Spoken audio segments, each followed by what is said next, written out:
KKHT wants you to meet three of the classiest guys in real estate. I am Chris Kelso, the maestro of mortgage. I am Rob Cook, the godfather of real estate. And I'm Joe Orsack, the king of credit swing. And together, we're the Real Estate Rat Pack. Much like us, real estate right now is smoking hot. So whether it's buying, selling, or owning, you need to check out the Real Estate Rat Pack. They're here to take your calls and answer your questions live. Call now 1-800-808-5548. And now, the Real Estate Rat Pack! I told you, Ashley always likes to sneak those mics on before. Oh, yeah. Rob, I just got to say one thing. I know you want it. Oh, my. Oh, my gosh. So, Joe. I tell you what, we are rolling in style these days. Yes, we I will truly tell you did we have are. the limo pick us up Thursday. We went Oh, to my gosh. the NRG event with HAR, which is Houston Association of Realtors. Brand new 2014 Lincoln MK. Awesome. It was really nice. Awesome. You know, and a big Dimensions shout out. by Dan. Yes. Yes. Big shout out. Big Let me shout say out. first of all that the driver, just the normal service aspect of what they did was phenomenal. The driver was on it. Every time we stopped, that dude jumped out of the car like lightning, had a red carpet rolled out. for us. It was impressive. I will but tell then you, beyond that, we kind of overbooked the limo. No, Joe. Let's just a I little. think we underbooked it and You overused overbooked it. Yeah, by we I mean me. So we might as well do a shout out to Lucho too. Yeah, as well. so we Dan, the owner of Dimensions by Dan, man, made all kind of juggling maneuvers and got us covered on the limo for the rest of the day. It was awesome. He really took care of us. You know, and I will tell anybody, if you have an event, if you have a party, if you're getting ready to go somewhere, if you just want to go out in the town with some couples and need a good service, a good limousine company, Yes. Dimensions by Dan was absolutely incredible. It You was mentioned awesome. Service was incredible. Service was The awesome. cleanliness of the vehicle was incredible. Yep. Timeliness was absolutely incredible. I mean, everything was just spot on. Yeah, it was awesome. Yep. So, How do you reach them, by the way? Dimensions by Dan, he's on Facebook, or you can go to dimensionsbydan.com. Dimensionsbydan.com. Yes. So good. Take care. We've got a great show today. Also, we we absolutely have do. an international show today. That's it. I have to give a shout out to our New Zealand audience today. And we have a California audience tuning in. We have an El Salvador audience tuning in. Chris, you have your people I've in always Mexico. had Mexico Venezuela, and even Uruguay. Venezuela. Man, we have got an awesome international show going I'm on. just from Louisiana. People I feel listening like from it all left around out. the world. Good grief. So we have a great show. We're going to talk about getting your financial house in order. That is correct. And thanks to our wonderful Gina Devers, introduced me to this lovely lady, which is Elizabeth. And make sure I said this correctly, Landeta. Yes, Landeta. Thank you. Landeta. Landeta. And so tell us a little bit, first, how you got here, how you got in this business. You are a financial planner, Mm-hmm. and you do a lot of different financial services. How'd you get here, and how'd you get in that business? And Well, first and foremost, thank you so much for having me today. This was kind of an out of the blue thing this we week. do that a lot. Yes, Yes. it is amazing, but I feel so honored. I think that talking a little bit about my story and how I got here. I'm originally from Venezuela, born to Spaniard immigrants, and I moved to the wonderful city of Houston about 14 years ago. And, I came for the American dream like everybody else. Most people take it for granted. When you come from another country, you really appreciate that services actually service you and work. And I came to work and, have my dream come true. But as many other people, you start doing what used to work in your country. Happens that this doesn't work here. It doesn't take you to the other side. So you do the right thing that used to work down there, and rules of engagements are completely different. So one of the things that actually hurt us is that we made all the wrong decisions in a very, very fast pace, just trying to You got catch all those the bus. mistakes out of the way then. Oh yes, and you know what? And you get in to try to get the boss, and when you get it, it happens to be a bike, and it's going in the opposite direction that your family wants to go to. So frustration and fear paralyze. So either you keep on making mistakes or you don't do that. I found somebody who actually, was kind enough to say, hey, you know what, there's a path that you can follow. Let me just give you some advice and some examples of, what you're doing right and how to empower that to make it even better. And nobody had ever talked to me because I didn't have enough money to play with the big guys. I was very thankful, as an American, I feel that we have wonderful opportunity here to make it regardless where you're coming from. But if you don't know the opportunities there, is as good as it wasn't. So, I started in the financial services industry as a client, as somebody who wanted to learn how to fix their own financial mess, and hoping as a mother and as a wife to have the opportunity to bring my kids into a world where they need fixing.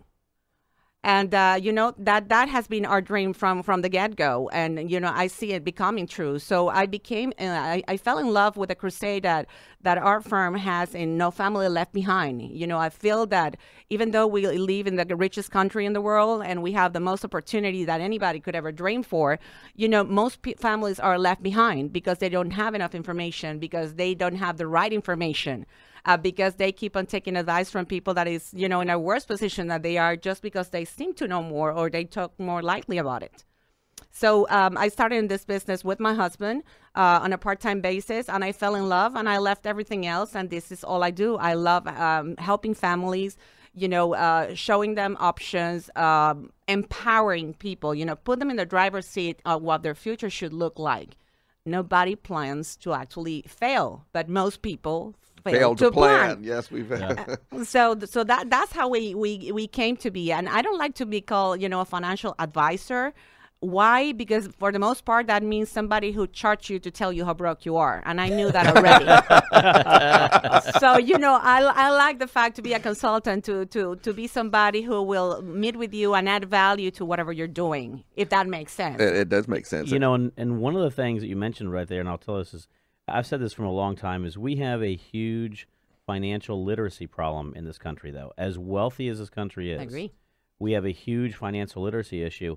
And one of the things that I'm a big proponent of is we need to start showing our children, not only as a parent, but also we need to instill it in our education system. We need to show individuals at a young age how to save, how to balance a checkbook, how to do the simple things in life that will lead to a better financial stability as you get older, as you get married, as you start a family, as you buy a home, as you buy a car. It's important to instill those things. We're starting to see a little bit of that with the world's billionaires, in which a lot of them nowadays are going out there and saying, we're not going to give our children this inheritance. We're going to show them how to build their own worth. Well, and it's important. Something that it's interesting, since we have such a culturally diverse audience today. Something that is, I think, maybe unique in the process of building wealth here, the credit system is a big part of how you build wealth here, and purchasing a home and all that sort of thing. And when we see international people coming in, a lot of times I get referred people in my business who don't necessarily have bad credit, they just have no credit. Yes. And they have no concept of what they need to do in order to establish good credit, how to use it, all that sort of thing. So it's an important part of building finances, and obviously that's ties into the real estate show and what we do and all that sort of thing in our industry. It's a critical component. When you being an immigrant, yes, into America, what was your experience with that process? You're totally right, Joe. I mean, when you come to America, it doesn't matter. You can come with $1 million in your bank account, and you don't get to have electricity in your house because you don't have a credit score. And most people don't understand that, because, if you live in South America, credit is not existent, because you cannot afford to take a loan for anything. It's 60%. I mean, forget about it. You just either you have the money or you don't have it. Well, so and we don't have a credit scoring system either in all Latin America. You're completely right. It's not existent. So that credit is something that only wealthy people take. So it's not a culturally a concept, the same way that protecting your own life or building wealth for the future. Somebody dies and you call all the families, like, how much you can chip in, and that's it. That's the plan. So, coming from another country, when you come here, it doesn't matter whether you make money, whether you're a professional, you don't have that credit score thingy. and you don't get it, you Yes. cannot make it. And most people don't understand the importance of building up that, or how to even. Yeah. When yeah, people yeah. come to you, Elizabeth, and what's typically the most often error in their financial planning? Is it too much purchasing, too much debt, too much? Well, you just hit it right on the bat. You know, Everything, all the above. we were talking about that right before starting the show, Rob. You know, when you come here, you learn to need stuff you didn't know existed before. That's what my mom used to say. May she rest in peace. You know, you learn to need things that you didn't know existed. You learn to pay them with money you have not made yet, because you can. And then you, in order to impress people that don't really care because they're worried by their own stuff. Yeah. So you get out on that. I mean, you leave the school system with a mortgage without the house. That's called student loan. So most kids don't know how much or if they are ever going to be able to pay. So before they get married, they already have a bunch of debt that they now join together. So it's yours and mine, and it's not for assets, but for debt. Yes.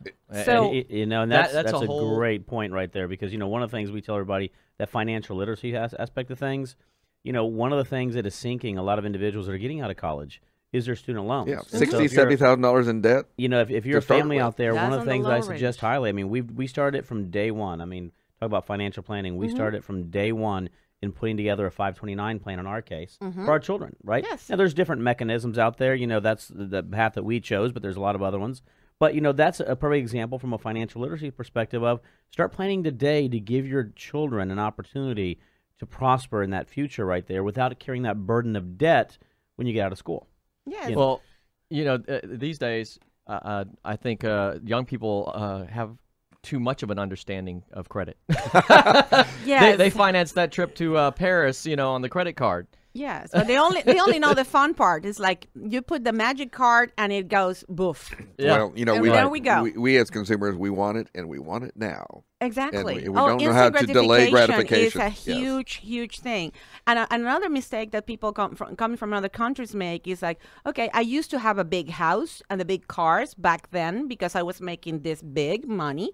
And you come here and you assume that you need to have that before you make enough money to actually, you know, support the lifestyle. So Yeah. there's a lot of people that go implosion. You know, they come here with the money, they pay for a huge house, then they don't make enough money, then they don't have enough assets, and then, you know, they go in bankruptcy or they just lose their home because they're one paycheck literally away from. But yeah, there's Well, a lot of paycheck to paycheck living out there. I would agree. And the other thing is we have a tendency in this country, and I say this all the time, is to keep up with the Joneses. Oh, yeah. That is that's one of the things I tell everybody is, you know, you don't need to keep with anybody else except what you need to do in your life and what makes you happy. They You know, are keeping not- up with somebody Yeah. else is the worst way to live your life, because then you're always going to live it behind. You know, you're always Yes. going to be that one financial step behind somebody else. Yeah, And you none always of be the in the Johnsons are shadow. going to pay your kids' college. No, none of them are. No, none of it stepped up for me so far. So, I agree. so you get somebody that walks into your office, or you go out to them to greet them, and they have no plan for their financial future. Where would you start them? Well, first and foremost, you need to have a feeling for what they want. You know, I one want of the, money and I want it now. One of the biggest mistakes, you know, that people make is that, you know, when they meet with a financial planner, is somebody who's going to tell you how much money you have, let me put it to work. The problem is that there's a lot of people that you will encounter that have no money, so they assume that they need no planning. You know, if you ever want to have some money, you definitely need somebody to help you to gather some, or to keep some of the one you're expending already. You know, fix your own house. First, you know what? Make sure that you pay yourself first. Make sure that you pay yourself before you pay the mortgage, before you decide to take that vacation. Make sure that you have enough in your emergency fund before you actually take the credit card. So, because if the credit card goes, that's great. But when you max that thing out and you have an emergency, you still need to pay for it. So, you know, it's creating an emergency fund. It's making sure that the plan is going to work with or without you. You know what? Most people don't have enough protection, and they're making gazillions of money, and they feel like life is forever. You know what? We don't know when we're going to check out. We don't know when our, you know, visa in this world expires. Yeah, we're kind of coming up on a break here. I think, would Chris. absolutely agree. You know, we're going to be talking a lot today about keeping your financial house in order. We have some great guests. We have some great commentary. If you want to have a question about financial planning, about financial consulting, about start? anything, where to start, give us a call, 800-808-5548. We're going to take a break right now. We'll be right back.